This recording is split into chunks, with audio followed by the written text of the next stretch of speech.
சிக்கிய அறந்தாங்கி நிஷா வெளியான அந்த துயர செய்தி தமிழ் சினிமாவையே ஒட்டுமொத்தமா நிலைகுலிய வச்சிருக்கு. விஜய் டிவி திரைப்படங்கள் எல்லாரும் உச்சக்கட்ட கண்ணீர்ல மூழ்கிருக்காங்க. விஜய் டிவியோடைய மிக முக்கியமான ஒரு காமெடி நடிகை அப்படின்னா அது நம்ம அறந்தாங்கி நிஷா. தமிழ் சினிமாவோட கோவை சரளாவுக்கு அப்புறம் ஒரு லேடி காமெடி நடிகை அப்படின்னு ஒரு சிறப்பான அங்கீகாரம் நம்ம அறந்தாங்கி நிஷாவுக்கு உண்டு. இவங்களுடைய ஸ்டாண்டப் காமெடி இவங்களை அடுத்த கட்டத்துக்கு கொண்டு போச்சுது. இவங்களுக்கு சின்ன வயசுலேருந்தே நகைச்சுவை திறன் அதிகம். ஆனால் இவங்க குடும்பத்தில் யாருமே இவங்களை சினிமாவில் போகிறத தடுத்து நிப்பாட்டிட்டாங்க, அவளுக்கு விருப்பம் இல்லைன்னு சொல்லி. அதனால அறந்தாங்கி நிஷா தொடர்ந்து தனது குடும்ப வாழ்க்கையிலே ஈடுபட்டவங்க இருக்காங்க. திருமணத்துக்கு பிறகு கணவனுடைய சப்போர்ட்னால தான் அவங்க விஜய் டிவியில் கலக்கப்போவது யார் நிகழ்ச்சியில் கலந்துக்கிட்டாங்க. அந்த நிகழ்ச்சி தான் அவங்களுக்கு மிகப்பெரிய ஒரு டர்னிங் பாயிண்ட் சொல்லலாம். அதன் மூலியமாக தான் இவங்களுடைய நகைச்சுவை திறமை வெளியே வந்துச்சு. எல்லாருமே பார்த்து அப்படியே அசந்து போயிட்டாங்க. என்னப்பா இது, இந்த பெண்ணுக்குள்ள இப்படி ஒரு திறமையானு. ஸோ யார் என்ன பேசினாலும் சரி, அவங்களுடைய கவுண்டர் காமெடி மூலமா அசந்து போகிற அளவுக்கு நகைச்சுவை பண்ணுவாங்க. நம்ம ஈரோடு மகேஷ், தாடி பாலாஜி, அப்புறம் ஜாக்சன்னு யார் பேசினாலும் சரி, அவங்கள்ட்ட யாராலையும் பதிலே பேச முடியாது. அந்த அளவுக்கு ஒரு அற்புதமான நகைச்சுவை திறமை அறந்தாங்கி நிஷா கிட்ட இருந்துச்சு. அதன் மூலயமா அடுத்தடுத்து இவங்க கலக்கப்போவதியா நிகழ்ச்சியில நடுவராகிற அளவுக்கு இவங்களுக்கு திறமையும் இருந்துச்சு, வாய்ப்பும் கிடைச்சது.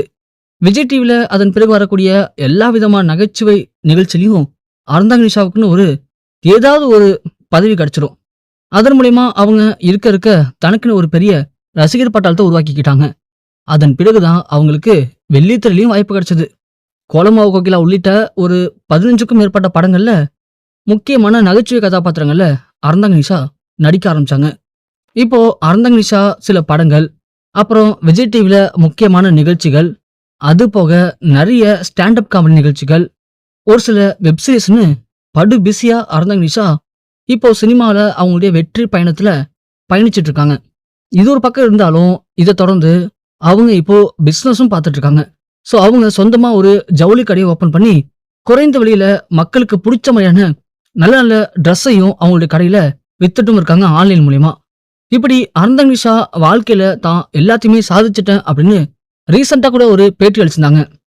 என்னதான் இருந்தாலும் அறந்தாங்கி நிஷா அவங்களுடைய நடிப்பு திறமையை கொஞ்சோடு விட்டுறாம கிட்டத்தட்ட ஒரு 5-6 படங்களை இப்போ கமிட் ஆகி நடிச்சிட்டு இருக்காங்க. அப்படி நடிச்சிட்டு இருக்க அறந்தாங்கி நிஷா அவங்களுடைய ஷூட்டிங்லாம் முடிச்சுட்டு அவங்களுடைய வீட்டுக்கும் புறப்பட்டு போயிருக்காங்க. அது மட்டும் இல்லாம இப்போ இன்னொரு பெரிய ஜவுளி கடையவே அவங்க ஓபன் பண்றதுக்காக பிளான் பண்ணிருக்காங்க. அதுக்கான சைட்டை விசிட் பண்ண போயிட்டு இருந்த நேரத்துல அவங்களுடைய கார் எதிர்பாராதமா ஒரு பெரிய விபத்துல சிக்கிருக்கு.